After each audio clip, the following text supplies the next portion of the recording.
வழக்கமாக ஒவ்வொரு கிராமத்திற்கும் சென்று அங்குள்ள மக்களின் குறையை விசாரிப்பதோடு அக்கிராமத்தில் உள்ள பள்ளிகளுக்கும் சென்று குழந்தைகளை ஆறத் தழுவி ஏயா யாரும் பள்ளிக்கூடத்திற்கு படிக்க வரமாட்டீங்க என்று செயல்வீரர் காமராஜர் அவர்கள் கேட்டதும்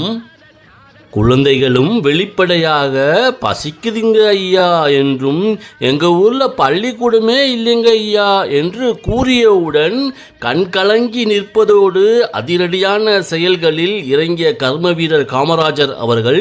மதிய உணவு திட்டம் மற்றும் பள்ளிகளே இல்லாத கிராமங்கள் இருக்கக்கூடாது என்று ஒவ்வொரு 3 மைல் தூரங்களுக்கும் இடையே தொடக்கப் பள்ளிகளை ஆரம்பித்தார். மேலும் படிக்காத மேதை காமராஜர் அவர்கள் இளம் வயதில் தனக்கு கிடைக்காத கல்வியால் தான் பெற்ற அனுபவத்தை மனதில் வைத்துக்கொண்டே